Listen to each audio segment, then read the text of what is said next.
பிஸ்மில்லாஹிர் ரஹ்மானிர் ரஹீம்.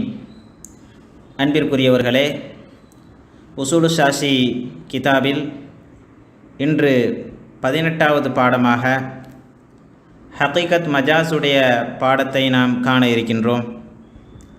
ஃபஸ்லுன் ஃபில் ஹகீகத்தி வல் மஜாஸி. ஹகீகத் என்னும் மஜாஸ் பற்றிய ஒரு பிரிவு.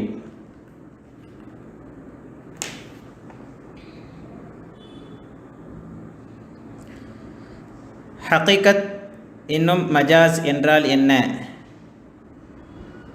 என்ற விளக்கங்களை நாம் இங்கே அறிய வேண்டும். இது உசூலுல் ஃபிக்ஹ் என்ற இந்த கலையில் ஒரு முக்கியமான ஒரு பாடமும் கூட. இதை நாம் சரியான முறையில் புரிந்து கொள்ள வேண்டும். சுருக்கமாக சொல்வதென்றால், ஹகீகத் என்பதனுடைய விளக்கத்தை தெரிந்து கொண்டால் மஜாஸுடைய விளக்கத்தை நாம் அறிந்து கொள்ளலாம். ஹகீகத் என்றால், ஹகீகத் என்பதற்கு சுருக்கமாக சொல்வதென்றால், ஒரு பொருளின் மீது அறிவிப்பதற்காக ஒரு வார்த்தையை புழங்கப்படும். ஒரு பொருளின் மீது அறிவிப்பதற்காக ஒரு வார்த்தையை புழங்கப்படும். அப்போ அந்த வார்த்தையை சொல்வதின் மூலமாக கேட்கக்கூடியவர், சாமியின் கேட்கக்கூடியவர்கள் இந்த வார்த்தையை கொண்டு இந்த பொருளை தான் நாடப்படுகிறது என்று விளங்கி கொண்டால் இது ஹகீகத்தாகும். ஒரு வார்த்தை எந்த பொருளுக்காக வேண்டி பயன்பாட்டில் உள்ளதோ, எந்த அர்த்தத்தில் புழங்கப்படுமோ அந்த அர்த்தம் அல்லாமல் வேறொரு அர்த்தம் அங்கே நாடப்பட்டால் அதனை மஜாஸ் என்று சொல்வார்கள். சுருக்கமாக நாம் இந்த விளக்கத்தை தெரிந்து கொண்டால் போதுமானது. வாருங்கள், இப்பொழுது நாம் பாடத்திற்கு வரலாம். ஹகீகத்துடைய விளக்கத்தை தருகின்றார்கள். குல்லு லஃப்ஸின் வலஅஹு வாலிஉல் லுகதி பி இஸாஇ ஷைஇன் ஃபஹுவ ஹகீகத்துன் லஹு. குல்லு லஃப்ஸின், ஒவ்வொரு லஃப்ஸும் வலஅஹு அந்த லஃப்ஸை வைத்தார், வாலிஉல் லுகதி லுகத்தை வைக்கக்கூடியவர் அந்த லஃப்ஸை வைத்தார். லுகத்தை வைக்கக்கூடியவர் அப்படின்னா அகராதி சொல்லை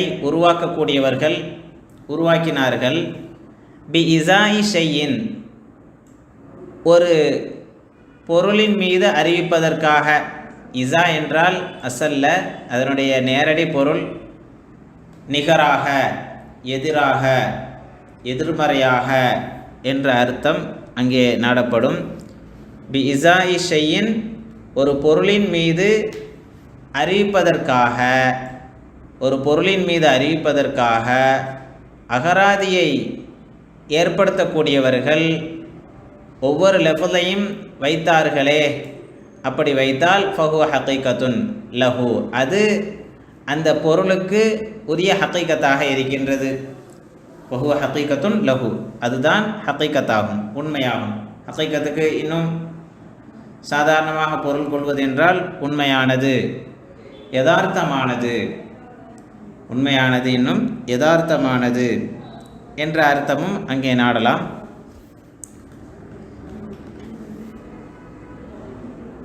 வலவ் இஸ்தஅமல ஃபி கைரிஹி,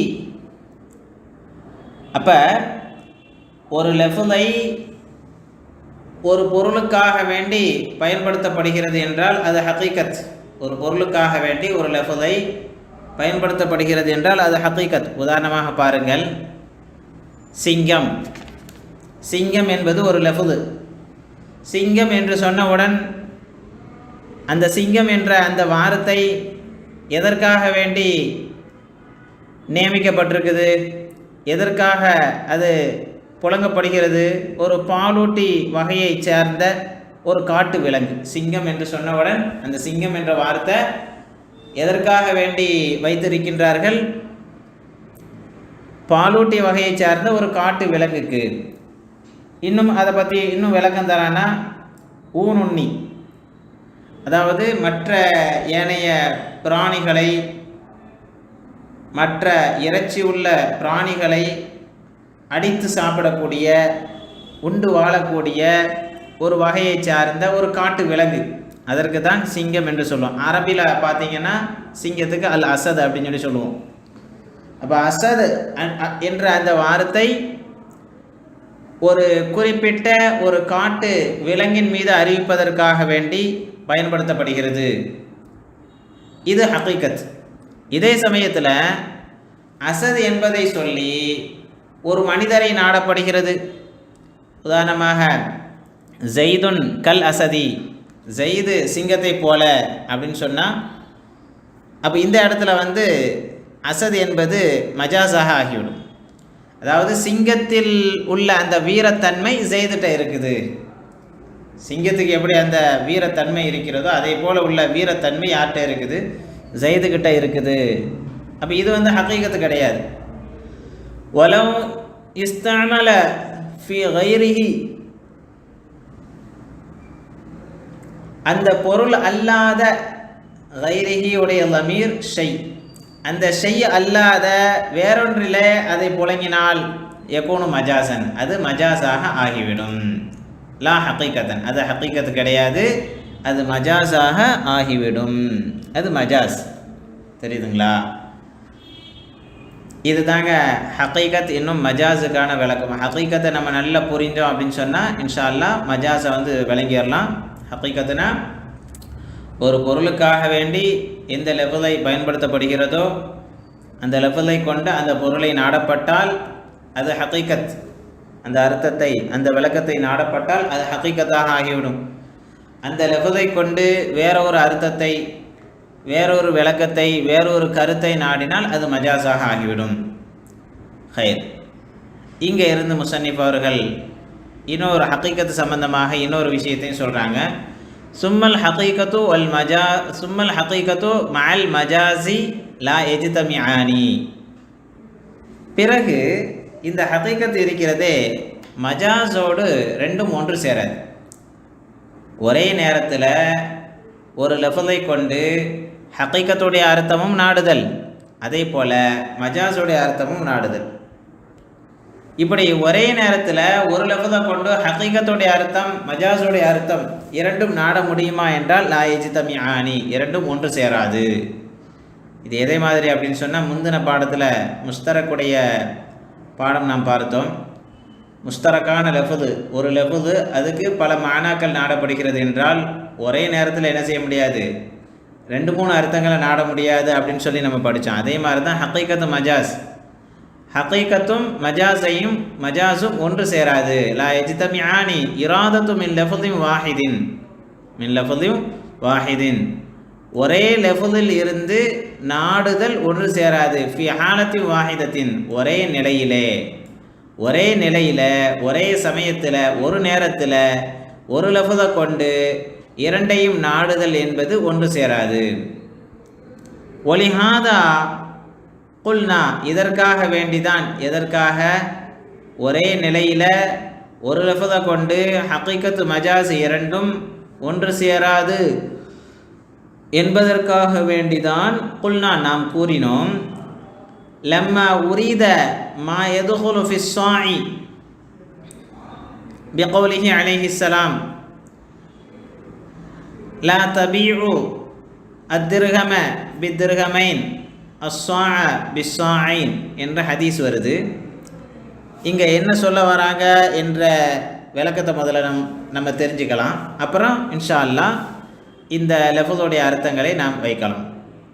அதாவது ஒரே நேரத்தில் ஹகீகத்தும் மஜாஸும் ஒன்று சேராது என்ற காரணத்தினால தான்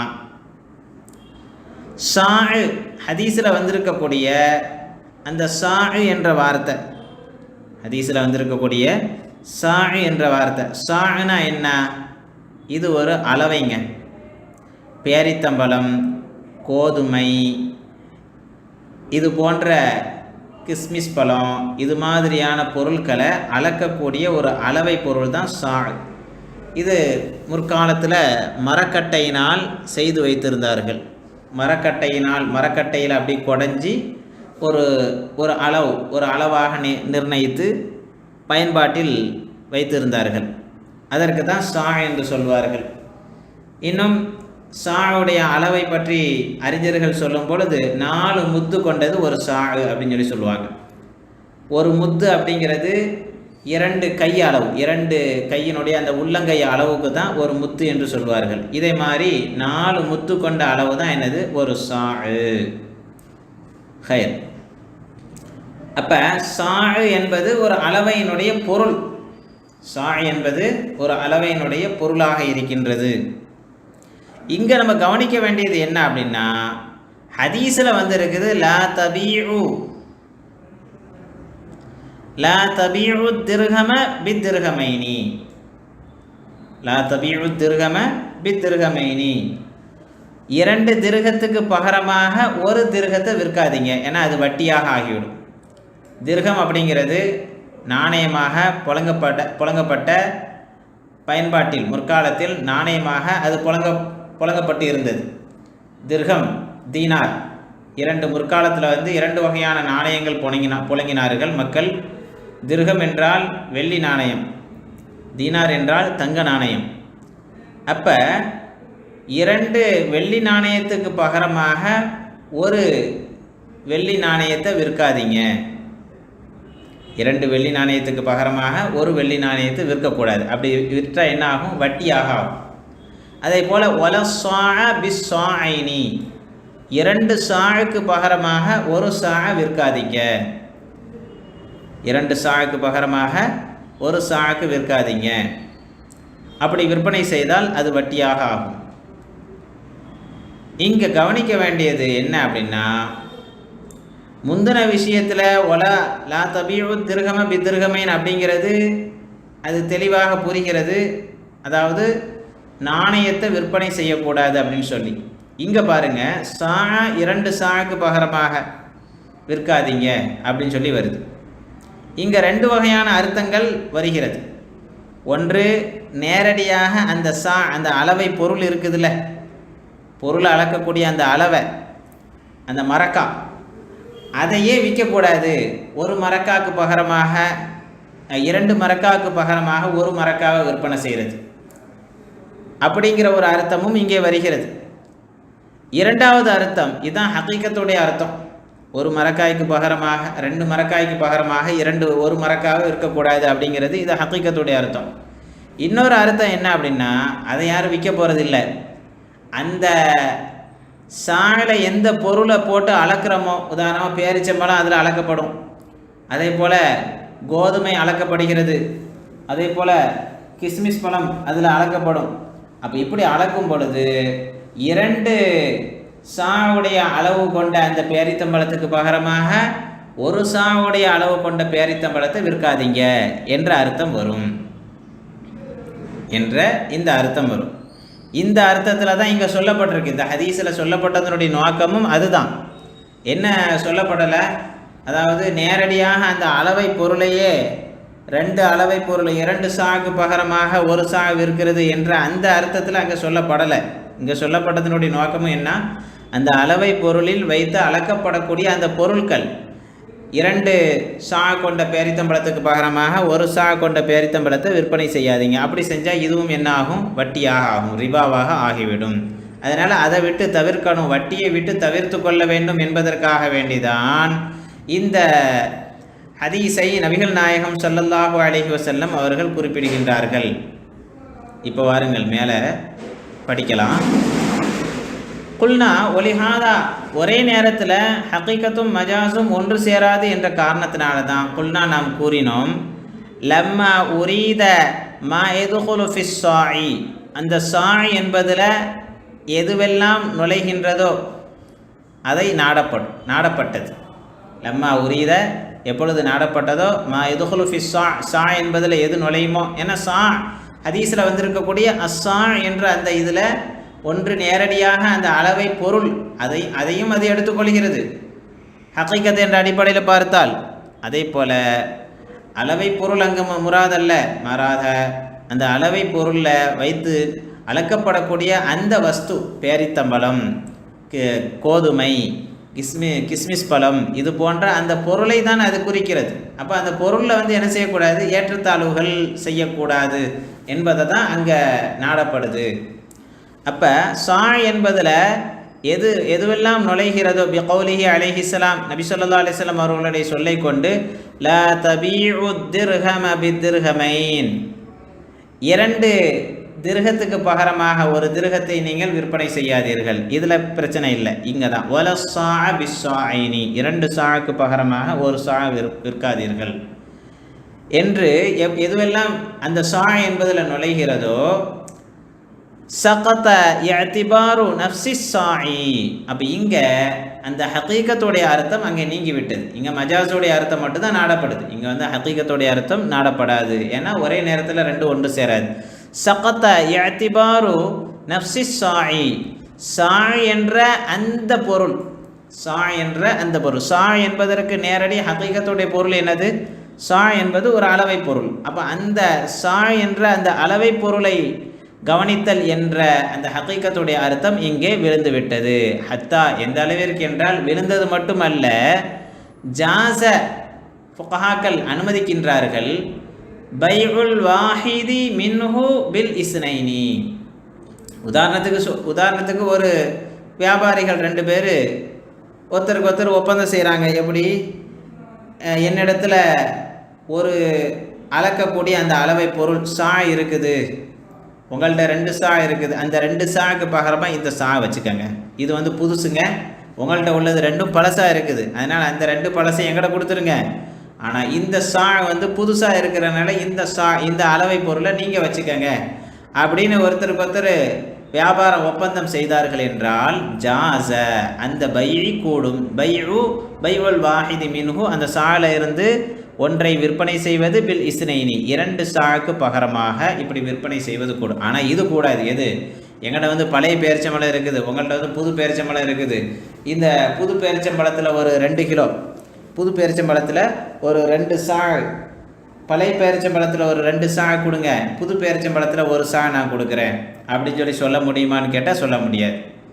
எங்கிட்ட வந்து கோதுமை இருக்குது, இந்த கோதுமையில் வந்து பழைய கோதுமை, புது கோதுமை இப்படின்னு சொல்லி பிரிக்க முடியுமா? அரிசி, உதாரணமாக அரிசி எடுத்துக்கிட்டோம் அப்படின்னு சொன்னால், பழைய அரிசி, புது அரிசி, இப்படியெல்லாம் அதில் வந்து ஏற்றத்தாழ்வுகள் செய்யக்கூடாது. ஏன்னா அதெல்லாம் உணவுப் பொருளில் வரதுனால, உணவுப் பொருளில் வந்து நபி ஸல்லல்லாஹு அலைஹி வஸல்லம் அவர்கள் கூறுகின்றார்கள், உணவுப் பொருளில் நீங்கள் வந்து ஏற்றத்தாழ்வுகள் செய்து வியாபாரம் செய்யக்கூடாது. அப்படி வியாபாரம் செய்வது அது வந்து ரிபா, அதுதான் என்னது? வட்டி வியாபாரமாக ஆகும் அப்படின்னு சொல்லி ஸல்லல்லாஹு அலைஹி வஸல்லம் அவர்கள் எச்சரிக்கின்றார்கள். அப்போ இங்கே வந்து மஜாஸுடைய அர்த்தம் தான் இங்கே நாடப்படும், ஹகீகத்துடைய அர்த்தம் நாடப்படாது. அதனால் ஹகீகத்துடைய அர்த்தத்தின்படி பார்த்தால் அந்த இடத்துல ஒரு 2 சா என்ற அந்த அளவை பொருளுக்கு பகரமாக ஒரு சாயை விற்பனை செய்வது கூடும். இது ஒரு சட்டம். இது எதற்காண்டி கொண்டு வந்திருக்கிறாங்க? அதாவது ஒரே நேரத்தில் ஹகீகத் இன்னும் மஜாஸ் என்ற அந்த அர்த்தங்கள் ஒன்று சேராது. ஒலம்மா உரீதல் வகாஉ, அதே போல தான் வகாய் எப்பொழுது நாடப்பட்டதோ, வகா என்றால் உடல் உறவு, வகாக்கு என்ன அர்த்தம்? அல் விகா, விகா என்றால் உடல் உறவு கொள்ளுதல் என்ற ஒரு அர்த்தம். இங்கே என்ன அப்படிங்கிற சட்டத்தை முதல்ல தெரிந்து கொள்ளலாம்.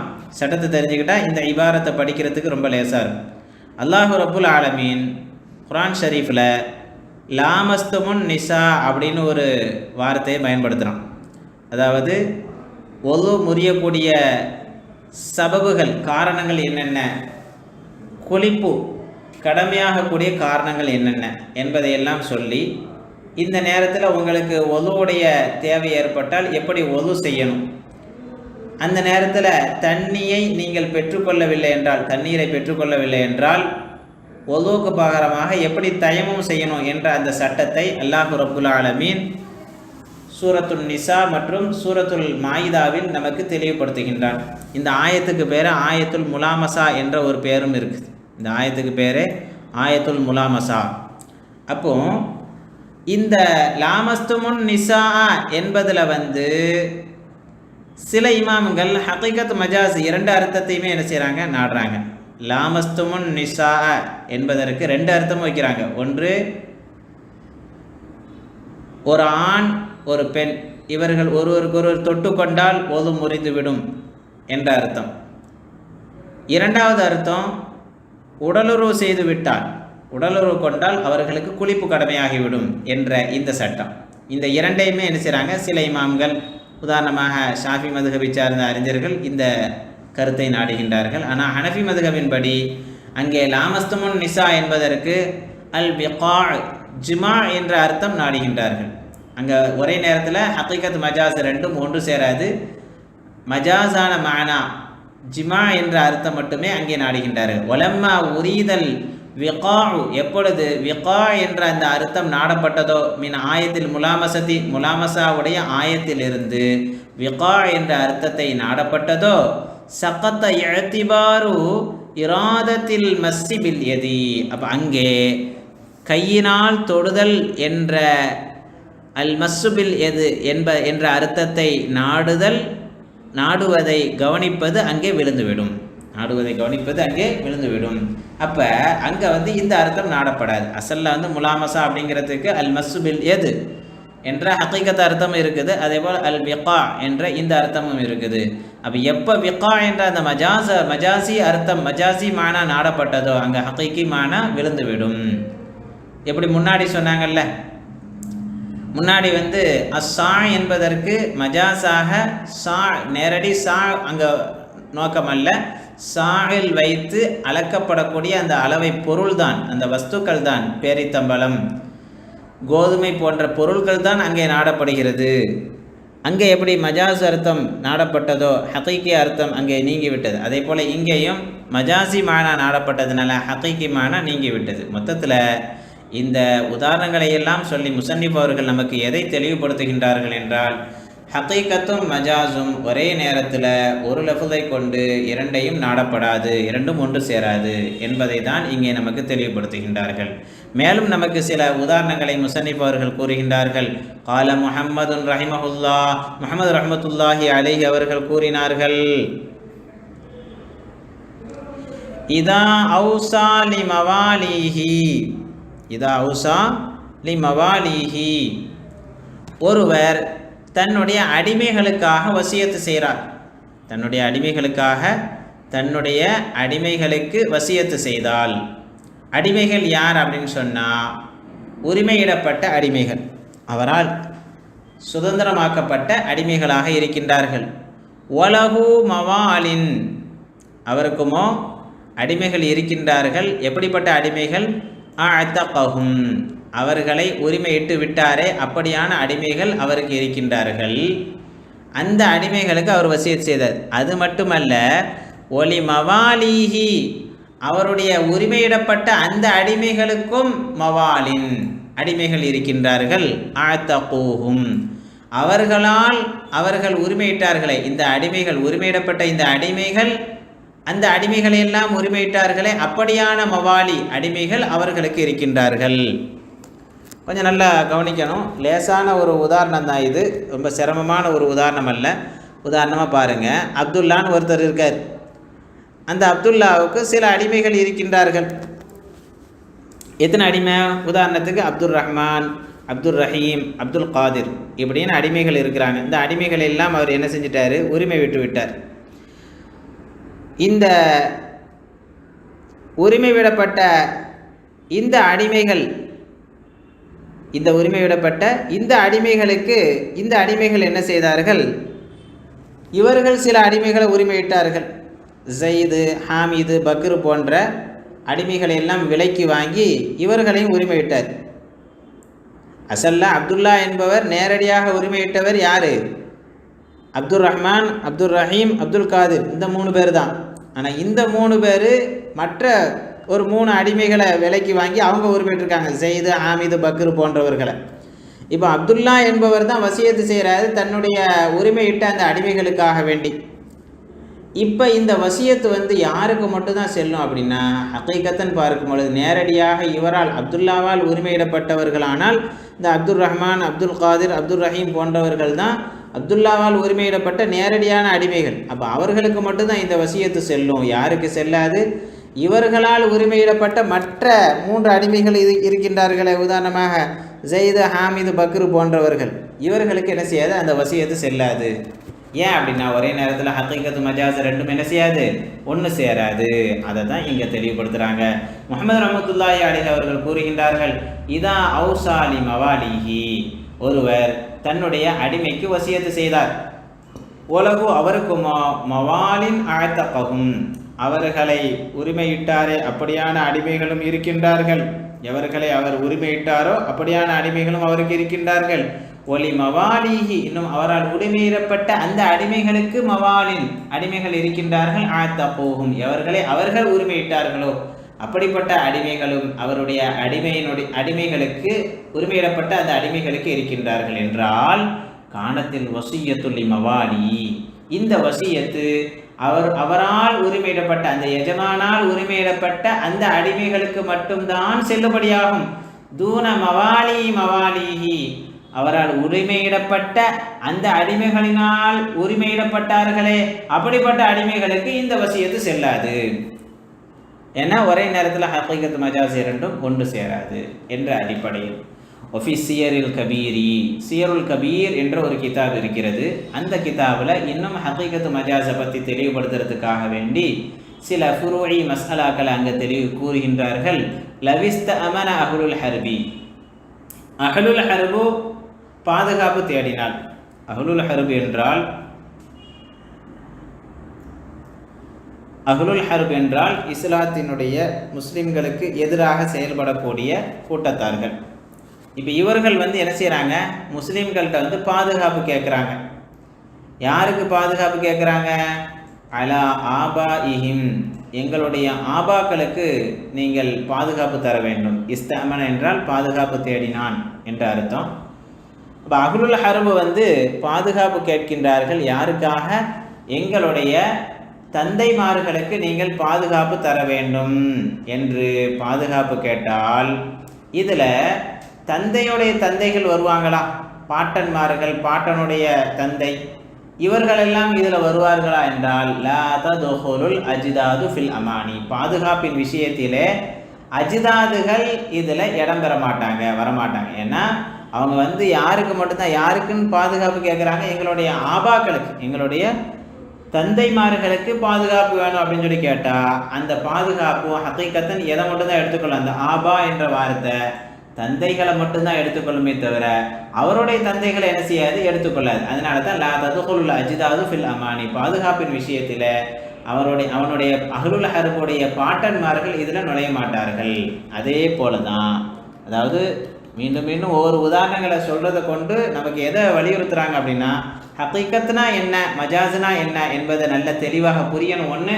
ரெண்டாவது, ஒரே நேரத்தில் ஹக்கீகத் மஜாஸ் இரண்டும் ஒன்று சேராது. இதை தான் இங்கே சொல்ல வராங்க. ஒலவ் இஸ்தஅமனு அலா உம்மஹாத்தி, அதே போல் இந்த அஹ்லுல் ஹர்ப் இருக்காங்கல்ல, இந்த அஹ்லுல் ஹர்ப் பாதுகாப்பு தேடினார்கள். அலா உம்மஹாத்தி, தன்னுடைய தாய்மார்களுக்கு பாதுகாப்பு கேட்டார்கள் என்றால், லா யஸ்புத்துல் அமானு ஃபி ஹக்கில் ஜத்தாத்தி, பாட்டிமார்களின் விஷயத்திலே அங்கே அமான் பாதுகாப்பு தரிபடாது. அப்போ அவங்க கேட்குறது யாருக்கு? எங்களுடைய தாய்மார்களுக்கு பாதுகாப்பு வேணும். அப்போ அவங்களுடைய தாய்மார்களுக்கு மட்டும்தான் அந்த பாதுகாப்பு எடுத்துக்கொள்ளுமே தவிர அவருடைய பாட்டிமார்களுக்கு அந்த பாதுகாப்பு கிடைக்காது. அப்போ முதலே அவங்க என்ன செய்யணும், தெளிவாக கேட்டுவிட வேண்டும். அப்போ இந்த அடிப்படையில் பார்க்கும் பொழுதும், இங்குள்ள உதாரணங்களை வைத்து பார்க்கும் பொழுதும், ஒரே நேரத்தில் ஹக்கீகத்து மஜாஸ் இரண்டும் ஒன்று சேராது. வலா ஹாதா குல்னா, இதன் பிரகாரம் நாம் கூறினோம், இந்த சட்டத்தின் அடிப்படையில் ஒரே நேரத்தில் ஹக்கீகத்து மஜாஸும் ஒன்று சேராது என்ற இந்த அடிப்படையிலே தான் நாம் கூறினோம். இதா அவுசா லி அபுகாரி பனி ஃபுலானின், அபுகார் என்றால் கன்னி பெண்கள், அபுகார் என்றால் கன்னி பெண்கள். கன்னி பெண்களுக்காக சிலவற்றை ஒருவர் வசியத்து செய்தார். பனி ஃபுலானின், இன்னாருடைய ஆண் பிள்ளையின் கன்னி பிள்ளைகள், இன்னாருடைய மகனுடைய பெண் பிள்ளைகள், அதுவும் திருமணமாகாமல் கன்னி கழியாதவர்கள் என்று சொல்வார்கள், அபுகார், பாக்கிரா. அப்போ அவர்களுக்காக வேண்டி ஒருவர் வசியத்து செய்தார் என்றால், இப்போ அந்த பெண் பிள்ளைகளில் சில பேர் விபச்சாரத்தில் ஈடுபட்டு விட்டார்கள், செல்ல கன்னி கழிதல், ஒரு ஒரு பெண் கன்னித்தன்மையை எப்படி இழந்து விடுவாள் என்றால், அசல்ல பார்த்தால் திருமணத்தின் மூலமாக அந்த கன்னித்தன்மை இழந்து விடுவாள். அது மட்டுமல்ல, குதிப்பதின் மூலமாக சில நேரத்தில் வயது வந்து மாதவிடாய் அதிகமாக வருவதின் காரணமாகவும் அந்த ஒரு பெண் கன்னித்தன்மை இழந்து விடுகின்றாள். இது எல்லாமே ஹக்கீகத்தில் சேரும். ஆனால் ஒரு பெண் விபச்சாரத்தின் மூலமாக கன்னித்தன்மை இழந்து விடுகின்றாள் என்றால் அது ஹக்கீகத்தில் சேராது. அதனால தான் இங்கே சொல்கிறாங்க, இதா ஔசாலி அபுகாரி பனி ஃபுலானின், இன்னாருடைய மகன்களின் பெண் பிள்ளைகளுக்காக என்று ஒருவர் வசியத்து செய்தால், ல ததுகுலுல் முசாபத்து முசாபத்து பில் ஃபுஜூர், பாவங்களை கொண்டு, ஃபுஜூர் என்றால் பாவங்களை கொண்டு ஈடுபட்ட, முசாபா என்றால் ஈடுபட்ட, சோதிக்கப்பட்ட, பாவங்களை கொண்டு சோதிக்கப்பட்டவள் இதில் நுழைய மாட்டா, இதில் வரமாட்டா. ஏன்னா அவள் வந்து அந்த அபுகார் என்ற அந்த தன்மையிலிருந்து வெளியேறி விடுவாள். ஃபி ஹுக்குமில் வசியத்தி, வசியத்துடைய இந்த சட்டத்தின் விஷயத்திலே பாவங்களை கொண்டு சோதிக்கப்பட்டவள் இதில் நுழைய மாட்டாள். அப்போ இவளுக்கும் வந்து அந்த கன்னித்தன்மை இழந்துட்டாள். ஏன்னா அவள் பாவத்தின் மூலமாக, ஹராமின் மூலமாக கன்னித்தன்மை இழந்து விட்டாள் என்ற காரணத்தினால. அப்போ இங்கேயும் அந்த ஹகீகத் மஜாஸ் என்ற அடிப்படையில் இந்த வசியத்து எதில் செல்லுபடியாகும், எதில் செல்லுபடியாக ஆகாது என்பதை முசன்னிஃப் அவர்கள் நமக்கு தெளிவுபடுத்துகின்றார்கள். அடுத்து வாருங்கள், ஒலவு ஔசாலி பனி ஃபுலானின், அதை போல உதாரணமாக இன்னாருடைய பிள்ளைகளுக்கு என்று ஒருவர் வசியத்து செய்கிறார், இன்னாருடைய பிள்ளைகளுக்கு என்று வசியத்து செய்கிறார். ஆனால் ஒலகு பனூனு, அவருக்குமோ ஆண் பிள்ளைகளும் இருக்குது, ஓ பனூனு பனீஹி, அதே போல் அவருடைய ஆண் பிள்ளைகளும் இருக்குது. அதாவது பேர பிள்ளைங்க, அவருடைய ஆண் பிள்ளைகளுக்கு என்று வசியத்து செய்தார். ஆனால் அவருக்கு ஆண் பிள்ளைகளும் இருக்குது, அந்த பிள்ளைகளுக்கு பிள்ளைகளும் இருக்குது. இது எதே போல் அப்படின்னா, முன்னாடி அடிமைகளுடைய ஒரு உதாரணம் போச்சுல, அதே மாதிரி தான். இப்படி வசியத்து செய்தால் இந்த வசியத்து எதில் செல்லுபடியாகும்? காணத்தில் வசியத்து லிபனீஹி, இந்த வசியத் அவருடைய ஆண் பிள்ளைகளுக்கு மட்டும்தான் செல்லுபடியாகும். தூன பனீஹி, அவருடைய ஆண் பிள்ளைகளின் பிள்ளைகளுக்கு வசியத்து செல்லுபடியாக ஆகாது. ஏன், என்ன காரணம்? ஒரே நேரத்தில் ஹகீகத்தும் மஜாஸும் ஒன்று சேராது என்ற அடிப்படையில். அடுத்த உதாரணம், கால அஸ்ஹாபுனா, இன்னும் நம்முடைய தோழர்கள், நம்முடைய மதுஹபை சார்ந்த ஹனஃபி மதுஹபை சார்ந்த நம்முடைய இமாம்கள் கூறினார்கள், லவ் ஹலஃப, ஒருவன் சத்தியம் செய்தால், லா என்கிஹு ஃபுலானத்தன், எப்படி சத்தியம் செய்கிறாரு அவர் வந்து, லா என்கிஹு ஃபுலானத்தன், இந்த பெண்மணியை நான் திருமணம் செய்ய மாட்டேன். ஃபுலானா என்றால் ஒரு குறிப்பிட்ட ஒரு பெண்மணியை அவர் நினைத்து சொல்கிறார், இந்த பெண்மணியை, இந்த பொம்பளையை நான் வந்து என்ன செய்ய மாட்டேன், திருமணம் செய்ய மாட்டேன், சத்தியமாக நான் திருமணம் செய்ய மாட்டேன் அப்படின்னு சொல்லி அவர் வந்து என்ன செஞ்சிட்டாரு, சத்தியம் செய்தார். ஒஹிய அஜ்னபியத்துன், அவளுமோ அந்நிய பெண்ணாக இருக்கின்றாள், அந்த பெண்ணுமோ அந்நிய பெண்ணாக இருக்கின்றாள் என்றால் நான் அவளை திருமணம் செய்ய மாட்டேன். லா என்கிஹு, நான் அவளை திருமணம் செய்ய மாட்டேன் என்று அவர் என்ன செய்கிறாரு, சத்தியம் செய்தால், காணதாலிக்க அலல் அக்கதி, இது எதன் மீது ஆகிவிடும்? இந்த லா என்கிஹு என்ற இந்த வார்த்தை அகதின் மீது அறிவிக்கும். அகது என்றால் திருமண ஒப்பந்தம், திருமண ஒப்பந்தத்தின் மீது இது அறிவிக்கும். ஏன் இந்த உதாரணத்தை சொல்கிறாங்க அப்படின்னா, நிக்காஹுக்கு ரெண்டு அர்த்தம் இருக்குது. ஒன்று அல் அகத், திருமண ஒப்பந்தத்தின் மீதும் அந்த நிக்காஹ் என்ற வார்த்தை அறிவிக்கும். அதே போல அல் வத்தி, தாம்பத்திய உறவு கொள்ளுதல் என்பதன் மீதும் அந்த நிக்காஹ் என்ற அந்த வார்த்தை அறிவிக்கும்.